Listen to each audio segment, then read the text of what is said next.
The land stretched wide and empty, as it always had. Endless fields of golden grass swayed under the autumn wind, broken only by the weathered fences and the steady rhythm of cattle grazing in the distance.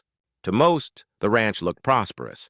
Thousands of acres, strong stock, a steady life carved out of the stubborn soil.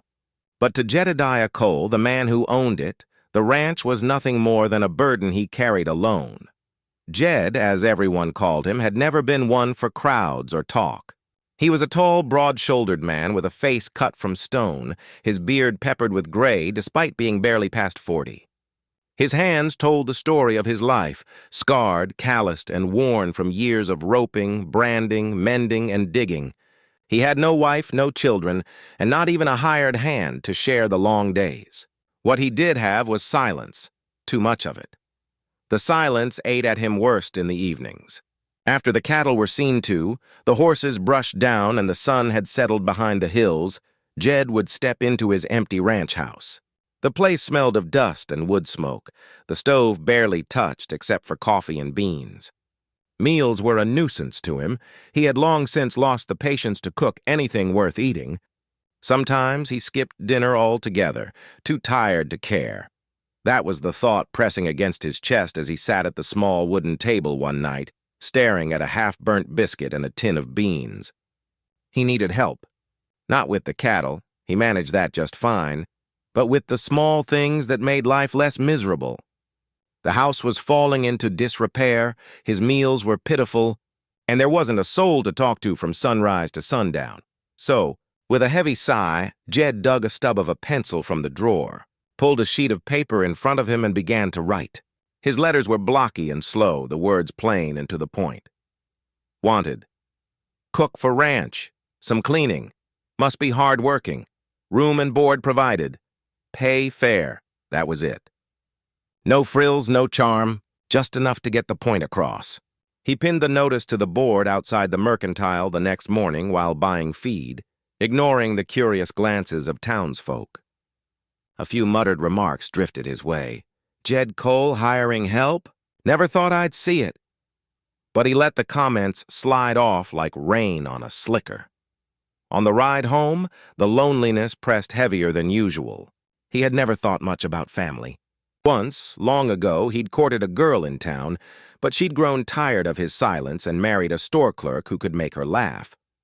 Since then, Jed had buried the notion of marriage, of children, of anyone waiting for him by the hearth. Work was enough, or so he had told himself. But as the ranch house came into view, small and lonely against the sweep of the land, the truth stung him. Work was not enough. A man could mend fences, brand cattle, and weather storms alone. But a man could not live alone without turning hollow inside. That night, as he set his hat on the peg and kicked off his boots, he allowed himself one small hope. Maybe someone would answer the ad. Someone plain and steady, a woman who knew her way around a kitchen and didn't need conversation. He didn't want company, he told himself. He wanted food on the table, the house in order, and life to be easier. Still, when he blew out the lantern and lay in the dark, the silence of the house seemed sharper than ever. For the first time in years, Jed found himself listening for a sound that wasn't there. A voice, a laugh, footsteps in the hall. He fell asleep, wondering if the ad he'd written with such reluctance might bring change he hadn't dared to imagine. The morning was clear and sharp, the kind of day that promised hard work from dawn to dusk. Jed Cole had been out since first light, checking the fence line after a storm the night before. By the time he returned to the ranch house, dust clinging to his boots and sweat darkening his shirt. He was already thinking about a pot of strong coffee and maybe some leftover beans. But as he dismounted near the porch, he noticed something unusual. A wagon. Not a freighter's wagon, not a peddler's cart, but a small, battered rig pulled by a single, tired-looking horse. The sight set his jaw tight. He hadn't ordered supplies. No neighbors were expected. And strangers didn't often come out this far without good reason. Then he saw her. She stepped down carefully, gathering her skirts in one hand, balancing a child on her hip with the other. The boy couldn't have been more than 4 or 5, his eyes wide as he clung to her shoulder. The woman was young, far younger than Jed expected, with a face that carried the weariness of travel yet held a quiet, determined strength. Her bonnet was plain, her dress mended in more than one place, and her shoes were scuffed from the road. "Mr. Cole?" Her voice trembled slightly, but it carried. Jed froze halfway to the porch steps, staring. "That's me," he said gruffly. "Who are you?" She adjusted the boy on her hip and squared her shoulders. "My name's Clara Dawson. I came about the ad," Jed blinked. His ad, the cook he had asked for. He had pictured a stout, gray-haired woman with steady hands, maybe a widow who'd spent her life in kitchens. He hadn't pictured someone barely past her 20s, carrying a child, with eyes the color of storm clouds and a look that spoke of too many losses for her years. "You came. To cook?" His voice betrayed his disbelief. "Yes, sir," she said quickly. "I can cook, clean, work hard. I know how to stretch what little there is and make it enough. I can do what you need." Her words tumbled out in a rush, as if afraid he'd turn her away before she could finish. Jed's gaze shifted to the boy. The child was thin but alert, his cheeks flushed from the wind. He met Jed's eyes with the kind of solemnity only children who had seen too much too young could manage. "You didn't mention—" Jed began slowly, jerking his chin toward the boy. Clara's arms tightened protectively. "This is my son, Samuel. He's all I have. I won't leave him behind. And if that means you don't want me—" Her voice caught, and for a second, her composure cracked.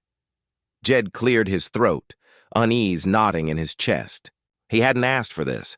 He wanted a cook, not a mother and child. 2 more mouths to feed, 2 more lives under his roof. He opened his mouth to say so, but the words stuck. Something in her eyes, exhaustion, yes, but also grit, a refusal to break, held him still. "Can you cook worth a damn?" he asked finally, his tone gruff. "Yes, sir," she answered, a flicker of hope in her voice. "Better than most." He ran a hand over his jaw, muttering something under his breath. This wasn't what he wanted, but as the boy shifted on her hip, laying his head against her shoulder with absolute trust, Jed felt a hollowness inside him stir in a way it hadn't for years. "Fine," he said at last. "You can stay, but I hired a cook, not a nursemaid. If you can't keep the stove hot and the food fit to eat, you'll both be on your way." Clara nodded quickly, relief softening her features. "Thank you, Mr. Cole. You won't regret it." As she stepped onto the porch, carrying her son and her small bundle of belongings, Jed couldn't help but think he already did. Not because she had come, but because something told him his quiet, ordered life would never be the same again. The first hours after Clara Dawson arrived were a storm inside Jed Cole's head. He'd expected the matter to be simple. A cook would come, set up in the kitchen, keep food on the table, and tidy the house while he worked the range. Instead, he found himself with a slip of a woman and her boy tucked under his roof. And no matter how firm his voice had been when he told her the rules, doubt gnawed at him like a coyote worrying a bone. Could she really cook? Could she handle life on a ranch so far from town, so far from neighbors, so far from everything? By mid-morning, Clara had set Samuel down to explore the porch while she unpacked the small bundle she carried. Jed leaned against the doorframe, arms crossed, watching. She didn't have much: 2 dresses neatly folded, a tin of sewing supplies, a few kitchen tools, and a Bible worn soft at the edges. It was clear as day she had come with little more than courage. "Where's your husband?" Jed asked suddenly, his voice like gravel. Clara's hands stilled on the bundle. She lifted her chin, but her eyes stayed fixed on the folded dress in her lap. "He's gone. Passed 2 winters ago."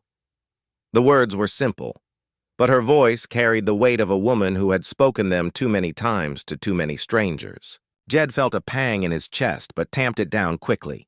He wasn't looking for anyone's troubles, just someone to put supper on the table. "Well," he muttered, pushing off the door frame, "best way to prove yourself is the stove. You'll find what you need in the pantry."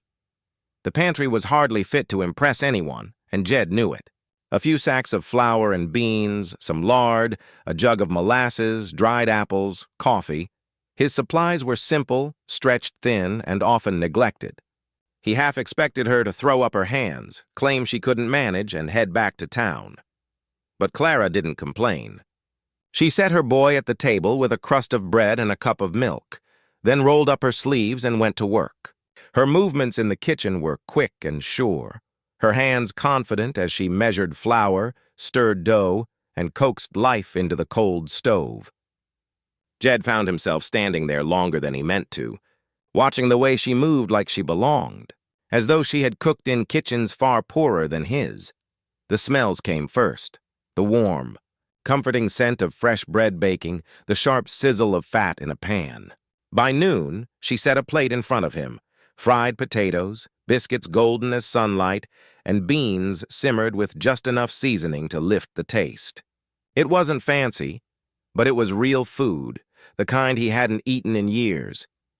Jed ate in silence, testing each bite, trying not to give away how much he wanted more. Across from him, Samuel giggled at the sight of his biscuits dripping with molasses, his little face sticky and bright.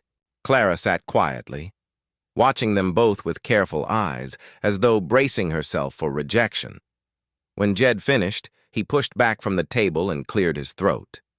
"Food's decent," he said, his tone flat, his face unreadable. But the truth, though he would never admit it out loud, was that it was the best meal he'd eaten in years. Clara lowered her gaze, a flicker of relief passing over her features. Samuel beamed, clapping his hands as if he'd won a prize. But even as Jed set his hat back on his head and stepped outside, his doubts followed him. Decent food was one thing, but could she last here? Could she weather the storms, the loneliness, the work that never ended? Could she keep her boy safe in a place so far from comfort? The ranch had a way of wearing people down, and Jed knew one hard truth. Most who came with bright eyes and brave words didn't stay long. The next morning dawned with a sharp bite of frost, the kind that clung to the windows and made a man grateful for the warmth of a fire. Jed Cole rose before sunrise, as he always did, pulling on his boots and shrugging into his coat before heading out to the barn. Work came first, feeding the stock, breaking the ice on the water troughs, checking the fence lines, and he did it with the steady rhythm of a man used to long, solitary days. But something was different when he returned to the house. The door cracked open, letting out a curl of wood smoke, and the air inside carried a scent he hadn't known in years. Fresh bread baking. Clara was already up, her sleeves rolled, her hair pulled back neatly under her bonnet. The stove, usually sullen and cold in the mornings, glowed bright with heat. A pot of coffee sat steaming on the corner, and Samuel was humming at the table, swinging his legs as he colored with a stub of charcoal on scrap paper. "Morning, Mr. Cole," Clara greeted softly, without looking up from the dough she was kneading. "I hope you don't mind. I thought I'd make something before you headed out again." Jed grunted, setting his hat on the peg. He wasn't used to greetings at this hour. The ranch had been quiet for so long that even a simple morning felt foreign. He poured himself coffee, thick and black, and leaned against the counter, watching her hands work the dough with quick, practiced motions. She wasn't clumsy, nor was she timid. Every movement spoke of a woman who had done this often, not as a pastime, but as a matter of survival. "You cook like you mean it," he muttered. Clara glanced up, a faint smile tugging her lips. "Cooking's never just about food. It's about making something out of nothing." Jed didn't answer. He sat at the table instead, letting the warmth of the stove soak into his bones. He tried not to watch, but his eyes kept drifting to the way she moved with confidence in a kitchen that had long been neglected. She scrubbed pans, chopped potatoes, stirred beans, her motions smooth and sure. When she finally set the plates down, Jed's doubts twisted into something else entirely. The meal wasn't just passable, it was remarkable given the meager supplies he had. Fluffy biscuits, golden and steaming, potatoes crisped perfectly in a pan. Beans simmered with a handful of dried herbs she must have tucked into her bundle from the wagon. And eggs. He hadn't bothered to collect them from the hens in days, but somehow she had. Samuel tucked in eagerly, grinning through bites of biscuit slathered with butter. Jed, slower to show anything, took his first bite with caution. But once the flavor hit his tongue, he didn't hold back. He ate in silence, as he always did, though his pace quickened and his plate emptied faster than he realized. When he finished, he set his fork down, clearing his throat. "Not bad." Clara's gaze met his, steady but quiet. She didn't beam, didn't gloat. Instead, she simply nodded, as though the compliment, meager as it was enough. But in truth, Jed's mind was a storm. Not bad. He hadn't eaten this well in years. His stomach, used to beans and hardtack, felt full in a way he had forgotten. His house, once cold and silent, now hummed with the life of a woman at work and a child's laughter, and yet doubt clung to him.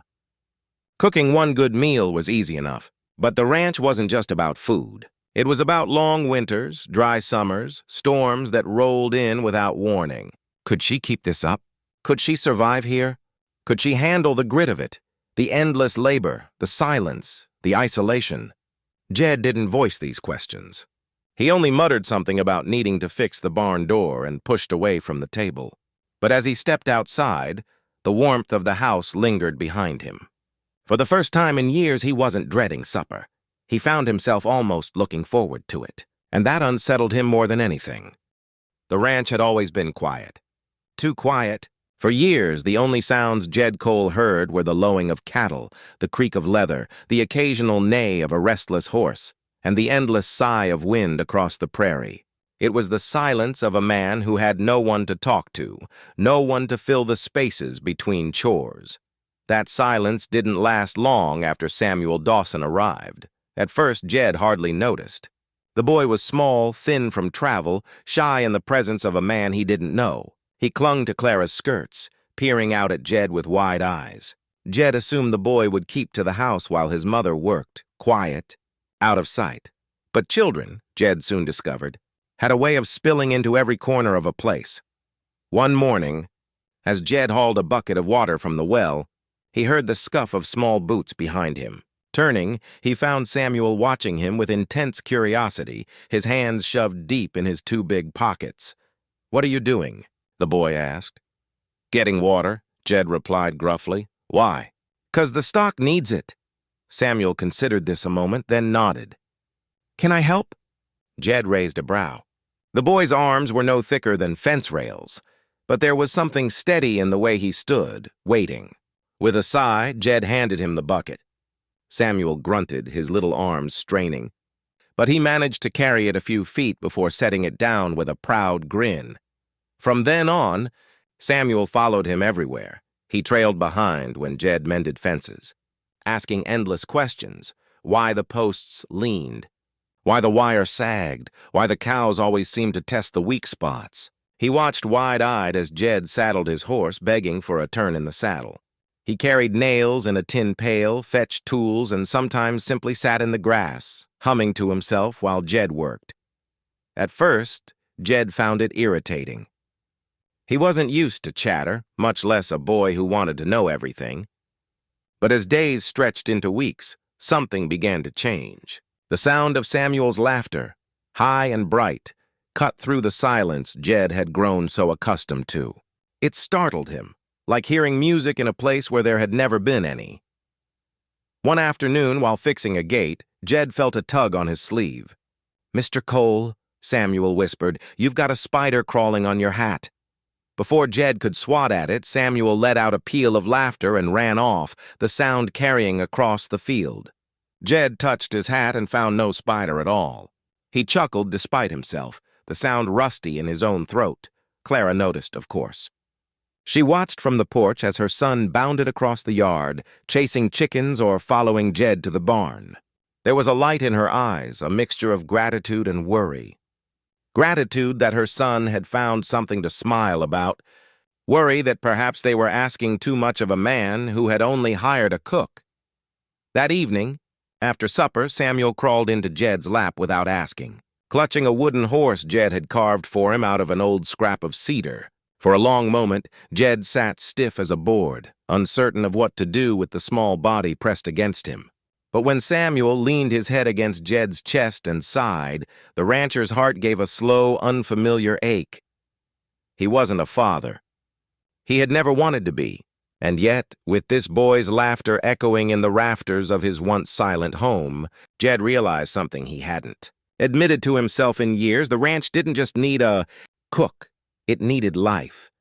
And that was something the Dawsons, mother, and son were bringing back in ways he couldn't have imagined. By the third week of Clara and Samuel's stay, the rhythm of the ranch began to change. It was subtle at first.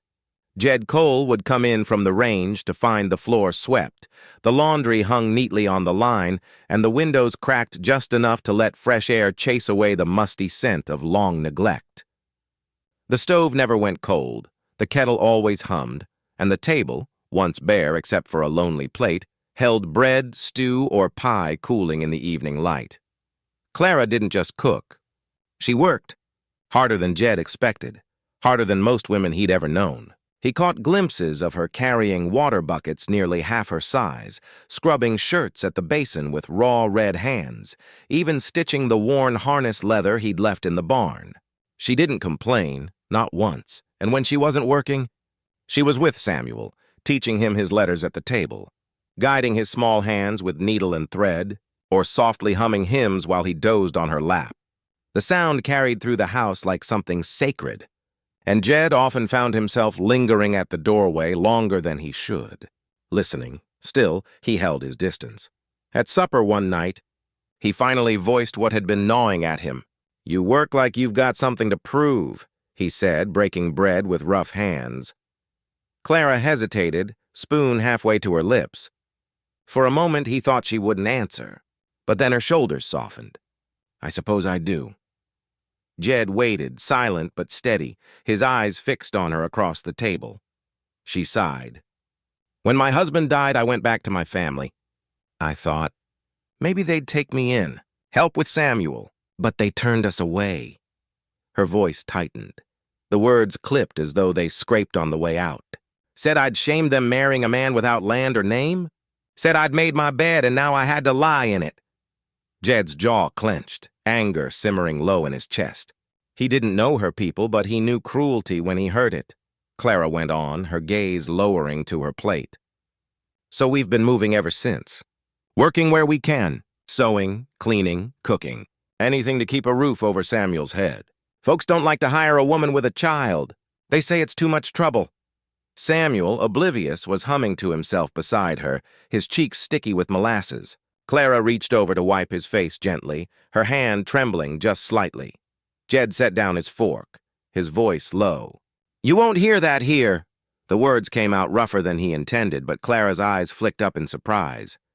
For the first time since she'd arrived, she looked directly at him, truly looked. And Jed felt it like a punch to the chest, that storm-gray gaze meeting his without fear. Silence stretched between them, heavy but not uncomfortable. Something unspoken passed across the table, an understanding that both of them carried wounds too deep for easy talk. But that maybe, just maybe, they didn't have to carry them alone anymore. The days that followed seemed easier somehow.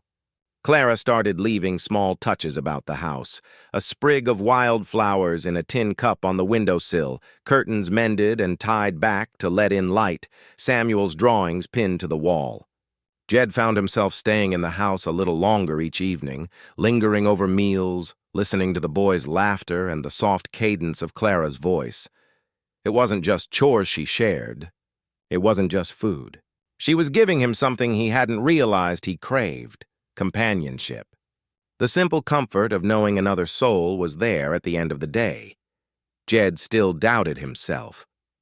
He was a man who had chosen solitude for too long, but when Clara's hand brushed his as she passed him a plate, or when Samuel reached up for his calloused fingers without hesitation, Jed felt the walls around him crack piece by piece, and though no one spoke of it, the truth was clear, the burdens were no longer his alone.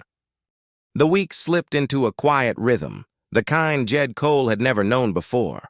Life on the ranch had always been about work, dawn to dusk, sunburn and calluses, storms and dust. But now, in the evenings when the day's labor was done, there was something waiting for him besides silence. It started small. A laugh shared over supper when Samuel tried to sneak extra molasses on his biscuit. A moment on the porch where Clara and Jed both paused to admire the sky painted in hues of orange and rose at sundown. A stray word of thanks, soft and sincere, from Clara when Jed brought in a sack of flour from town. Meals became conversations. At first, it was Samuel who did most of the talking. The boys' chatter filled the table, asking questions about cattle, horses, fences, and the stars overhead. Jed, who had long thought himself poor at words, found himself answering. Slowly at first, short and gruff. But Samuel's curiosity was disarming, and before long Jed was explaining how calves were branded, how to read clouds for rain, how to mend a saddle. Clara often sat back quietly, watching the exchange. Sometimes she smiled, sometimes she studied Jed with that thoughtful gaze of hers, as though weighing him. One night, when Samuel had dozed off in his chair, she said softly, "He hasn't had this before." "What's that?" Jed asked. "A man to look up to. Someone steady. Someone who answers his questions." She lowered her eyes, smoothing Samuel's hair as he slept. "You don't know what that means to him." Jed felt his throat tighten. He didn't answer, but he knew. He saw it in the way Samuel's small hand reached for his without hesitation, the way the boys' laughter seemed to echo brighter when Jed was near. And it stirred something in him, he thought long buried. But it wasn't just Samuel. Clara's presence was quieter, but no less powerful. In the evenings, when chores were done, she sometimes sat on the porch with a piece of mending in her lap. Jed would linger nearby, sharpening a knife or oiling his saddle just to be close enough to hear her voice. She hummed when she worked, soft, unguarded tunes that carried into the night air. He never asked her to sing, but he listened every time, as though those notes stitched something back together inside him. One evening, when the air was warm and stars pricked the sky, Clara surprised him. "Do you ever get tired of the quiet?" she asked. Jed leaned back in his chair, arms crossed. "It's what I've always known." She studied him. Her needle paused mid-stitch. "Sometimes I think silence can be louder than noise. Like it presses in on you." Jed didn't speak right away. He thought of the years alone, the cold suppers, the echo of his boots in an empty house, the way he had buried any thought of laughter or warmth. At last he admitted, "Maybe, until recently." Their eyes met across the porch, and something unspoken passed between them. Clara looked away first, her cheeks faintly flushed, but Jed felt the weight of it long after. The bond grew in ways neither intended. She began to trust him with pieces of her story, a memory of her husband, her fear of losing Samuel, her longing for a place to belong. And though Jed was a man of few words, he found himself telling her things he hadn't told another soul. How he nearly sold the ranch after his father's death. How he sometimes woke at night, listening for a voice that wasn't there. It wasn't courtship. Not yet. It wasn't bold declarations or stolen kisses. It was something quieter, slower, steadier. Like seeds planted deep in soil, waiting for the right season to bloom. And though Jed would never have admitted it aloud, he began to look forward to each day in a way he hadn't in years. Not just for the work or the meals, but for the moments after, the laughter, the conversations, the quiet presence of a woman and child who were stitching themselves into the very fabric of his life. The bond was growing, and it was no longer possible to ignore. The ranch had settled into something almost like peace. Clara moved through the house with quiet purpose. Samuel filled the air with questions and laughter, and Jed found himself less haunted by the silence that used to weigh on him. He didn't admit it, not even to himself, but the ranch had begun to feel like more than just land and cattle. It felt like home. But peace never lasted long. It was a late afternoon in early spring when the trouble came. Jed had been out in the north pasture, driving a stray cow back toward the herd. By the time he returned, the sun hung low, painting the sky in streaks of fire. As he rode up to the house, he spotted something that made his gut tighten. A stranger's horse tied to the fence. Jed's first thought was that it might be a drifter, or maybe someone from town looking for work. But the moment he stepped onto the porch, he heard raised voices inside. Clara's voice, sharp, frightened. And another deeper voice, dripping with anger and familiarity. He pushed open the door. Inside, Clara stood stiff by the table, Samuel pressed tight against her skirts. Across from her, a tall man in a dust-stained coat leaned lazily against the wall, his hat tipped back to reveal a face hardened by bitterness. His eyes flicked to Jed with a sneer. "Well, well," the man drawled. "You must be the rancher. Name's Thomas Dawson. Clara neglected to mention me, I reckon." Clara's face went pale. "Jed," she whispered, "this is my husband's brother." Jed's shoulders squared. He didn't like the man's look. Too slick, too sharp, the kind of man who thrived on making others uneasy. "What do you want here?" Jed asked, his voice low, steady as a storm about to break. Thomas's smile widened, though it never reached his eyes. "What do I want? Simple. I want what's mine. My brother's gone, God rest him, and this boy," he jabbed a finger toward Samuel, who shrank against his mother, "is blood. Dawson blood. That makes him my responsibility." "You mean your claim?"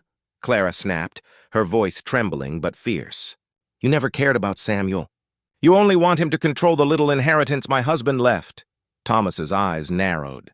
"Don't matter what I want him for. He's family. And you—" His gaze slid over Clara with disdain. "You're a widow with no standing. You've no right dragging him out here into the wilderness." Jed stepped closer, his boots heavy on the floorboards. "She has every right," he said firmly. "And you've got no say in what happens on my land." Thomas smirked, though his jaw ticked with tension. "Careful, rancher. Harboring a woman with no kin and a boy that don't belong to you? Folks in town might take issue with that. Law might too." The threat hung in the air like a rattlesnake's warning. Clara's hands shook where they gripped Samuel's shoulders. Jed felt his own blood run hot.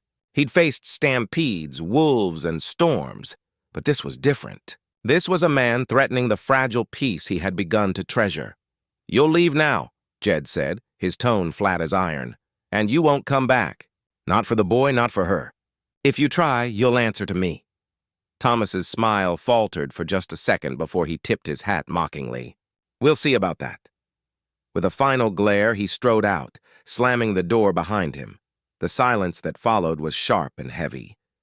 Clara sank into a chair, her hands trembling, tears brimming in her eyes, though none fell.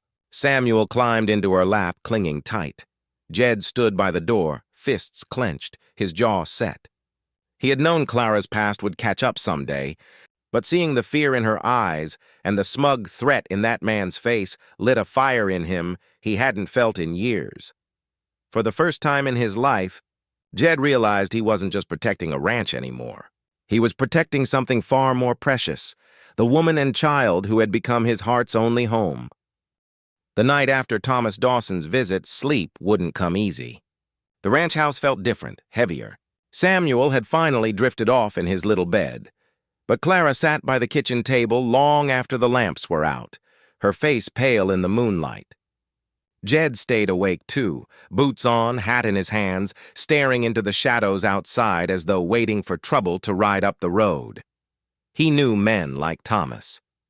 They didn't come once and vanish. They came back angrier, greedier, and unless a man stood his ground, they'd take everything. By dawn, Jed had made his decision. He poured coffee into 2 tin mugs, setting one in front of Clara. She looked up at him, weary and uncertain. "I'll say it plain," Jed said, voice steady. "That man's not taking you or the boy. Not while I draw breath." Her lips parted as though to speak, but no words came. Her hand trembled around the cup. "Jed, you don't owe us this fight." "He's my burden." Jed leaned across the table, his eyes firm. "You came here because you needed a place. You've worked, you've cooked, you've cared for the boy. That makes you part of this place now. My place. Your burden's mine, too." Clara blinked, as if the words were more than she had dared hope for. But before she could answer, the sound of hoofbeats broke the morning stillness. Jed stood. He's back. Out in the yard, Thomas Dawson had returned, but not alone. 2 other rough-looking men rode at his side. They dismounted, swaggering as though they already owned the land beneath their boots. "Morning, rancher," Thomas called, his smile sharp and cold. "Thought about our little talk? Best hand the boy over now before things turn sour." Jed stepped onto the porch, his rifle resting against his arm, though not yet raised. "You're not welcome here," he said. His voice carried, calm and clear. "Leave while you still can. Thomas laughed, but it was forced, tight around the edges. You think one man can hold off three? You can't guard them day and night. Hand the boy over, and I'll forget this little insult. Behind Jed, Clara appeared in the doorway, Samuel clutching her skirts. Her presence seemed to steal Jed's resolve. He stepped down from the porch, boots crunching on the dirt, and stood tall before the three men. This ranch, Jed said, pointing the barrel of his rifle to the ground in front of them, was built on hard work and sacrifice. My father bled for it. I've sweated every inch of it, and now there's a woman and boy under my roof. You think I'll let you walk in here and take them? Thomas's smirk faltered. His companions shifted uneasily, glancing between Jed's broad frame and the set of his jaw. Jed took another step closer, his voice lowering, full of steel. You want to try me? Go on. But understand, if you cross this line, there's no turning back. The silence stretched, broken only by the restless stamping of the horses. For a moment, it seemed violence might explode right there in the yard. Then Thomas spat into the dirt. This ain't over, Cole. He jerked his head at his men, and they mounted up, wheeling their horses toward the road. You'll regret crossing me. Jed watched them ride off, the dust of their passing rising into the morning light. Only when they disappeared over the ridge did he lower his rifle. Clara stepped out onto the porch, her face pale, her hand gripping Samuel's shoulder. He'll come back, she whispered. Jed turned to her, his expression carved with determination. Let him. Next time I'll be ready, and so will the law. He's not going to win this fight. For the first time, Clara didn't argue. She simply looked at him, her eyes glistening with gratitude and fear all tangled together. And in that moment, Jed realized the stand he had made wasn't only against Thomas Dawson. It was for the life he wanted, the life he had almost convinced himself he could never have. The rancher had drawn his line in the dust, and he wasn't stepping back. After Thomas Dawson's threat and Jed's stand, the ranch settled into a wary quiet. Clara worked with renewed purpose. Samuel clung a little closer to her side, and Jed kept a sharper watch on the horizon. But the shadow that had loomed over them seemed to fade with each passing day.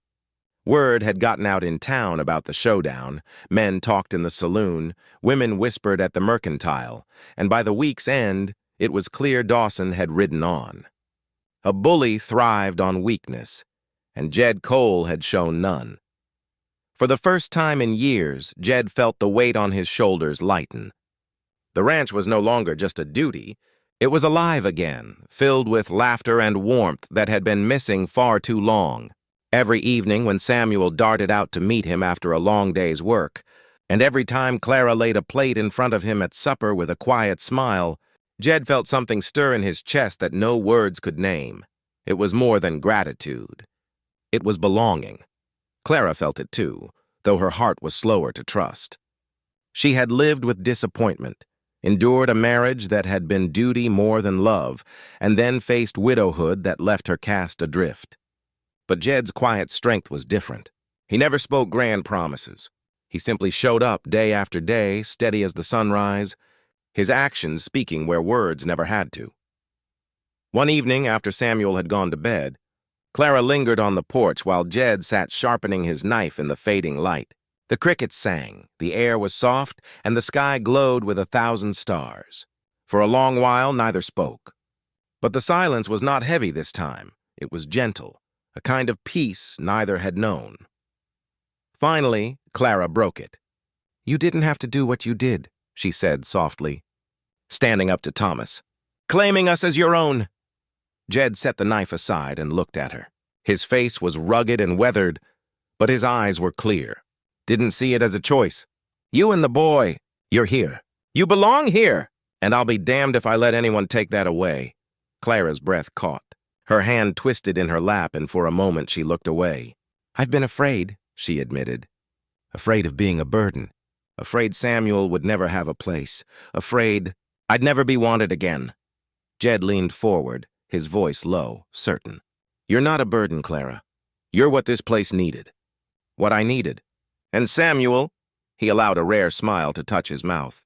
That boy's the closest thing I've had to a son. I reckon he's mine in every way that matters.